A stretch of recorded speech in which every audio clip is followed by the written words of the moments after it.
This group video is on COVID-19 and political polarization in Europe. Our group members include Mary, Vittoria, and myself, Renato. Now, the coronavirus pandemic has been highly politicized on both sides of the aisle in the US. This is partly due to party leadership and the upcoming election.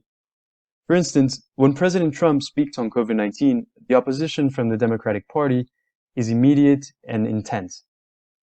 Former Vice President Joe Biden and the Democratic Party relay different responses and propose somewhat idealized views of what could have been different in the past and what could happen moving forward.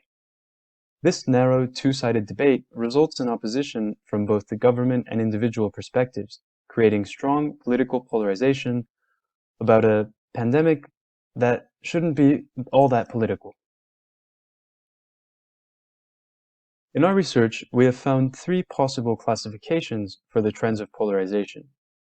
We've found countries whose opposition comes either primarily from the right, primarily from the left, and also countries whose opposition is not clearly partisan, but rather mixed.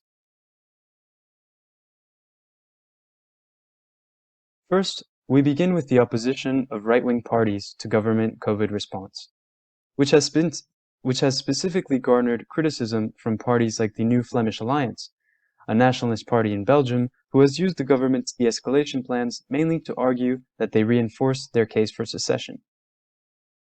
The Danish People's Party, another right-wing group, also used the pandemic to promote the continued closing of Denmark, with their prominent anti-immigrant sentiments.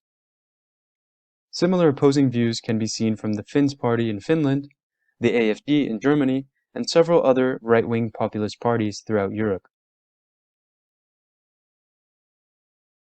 Here's an interesting study done by the Pew Research Center, which concludes that right-wing party supporters see more political polarization in their respective countries now than they did before COVID-19. As you can see from the chart on the right, 75% of AFD supporters say Germany is now more politically divided than before COVID.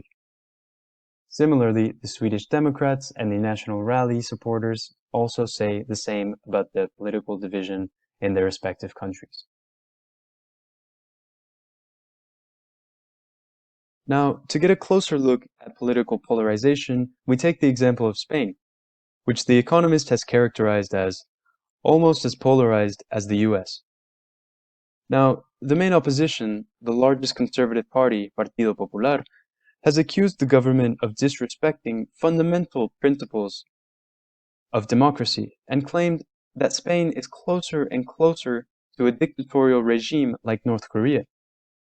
Their demands primarily focus on swift economic reopening and stark opposition to the Spanish Socialist Workers' Party and their management of the healthcare crisis.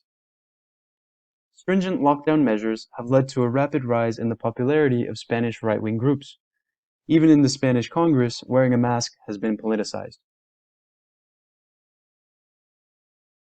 With the Socialist Party in power of the Spanish government with Prime Minister Pedro Sánchez, there has been immense criticism from conservative Partido Popular leader Pablo Casado. An important note on Spanish politics is that prior to COVID-19, there were already considerable levels of polarization. We can observe this on Spain's political spectrum, where we see Vox and the People's Party, as well as Ciudadanos, on the right, and the Socialists and Podemos on the left. Nonetheless, despite the post-lockdown party war and its loud volume, it doesn't seem to be quite representative of the larger public opinion. 73% of Spaniards believe the central government should have handled the country's outbreak from the beginning, and 88% said that they thought opposition parties should just leave criticism for another moment. In these two charts, we observe the phenomenon of differences in public opinion between Spain and Germany, where Spain is clearly the highly polarized country, and Germany is generally more unified in terms of people who perceive proper handling of the pandemic by Angela Merkel's government.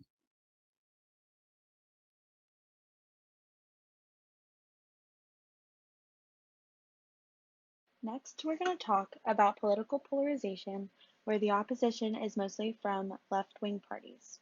This type of opposition is most similar to what we are used to here in the US, since these countries currently have more right-wing governing bodies. Most of these left-wing opposition parties push for tighter restrictions for lockdowns as well as increased government spending to help control case numbers and the economy during the pandemic. If you can see my cursor here, we have Bulgaria, and they're opposing Bulgaria's Socialist Party.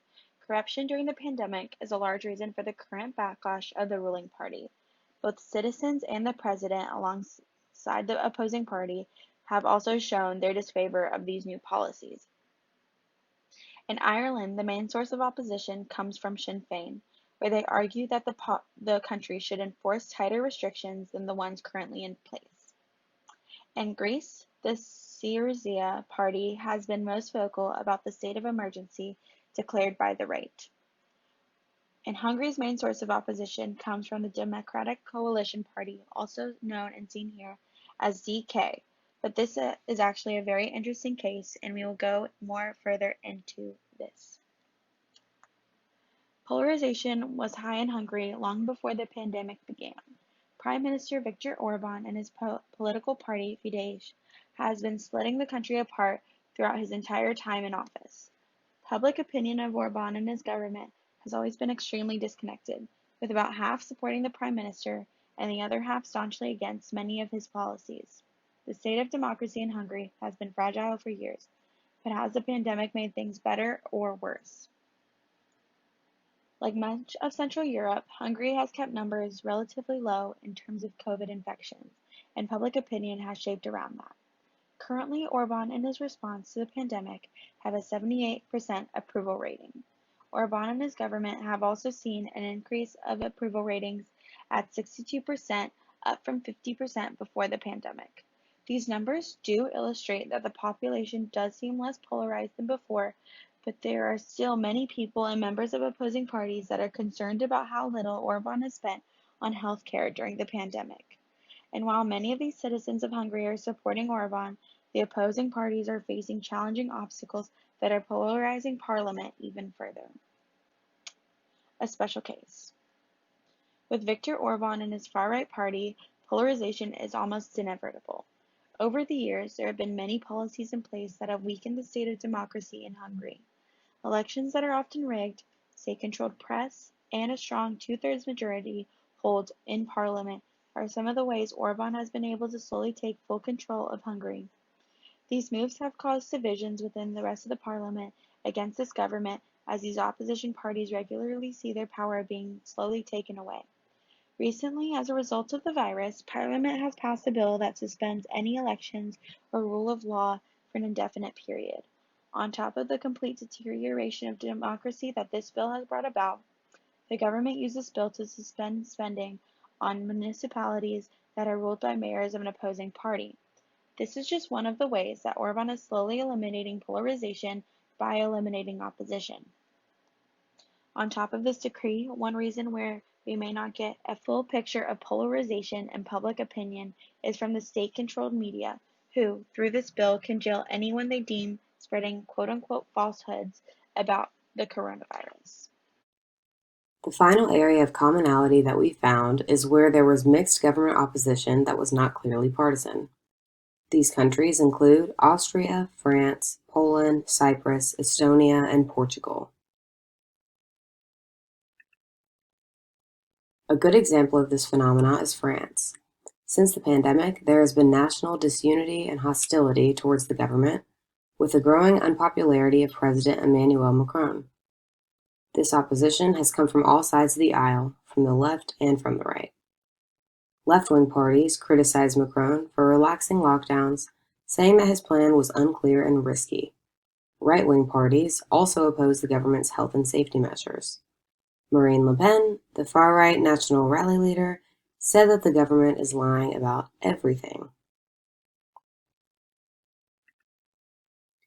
Here we have President Macron of the La République En Marche party, and Marine Le Pen, the leader of the National Rally Party.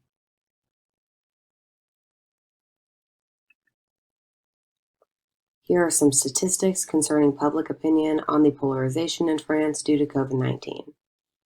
59% of the public think that France has done a good job in its response to the virus, while only 39% think that France is more unified during the crisis. In conclusion, EU member states seem to have had a less politically polarized outcome than that of the US or the UK for that matter. Italy, Belgium, France, the Netherlands, Spain, and Germany say their respective countries are more divided now than before the pandemic, while only Denmark and Sweden conclude that they are more united. France, Sweden, Germany, and Denmark believe their country has had a good response to the virus. More of these countries believe their country has done well with its response to the virus as opposed to the US and UK.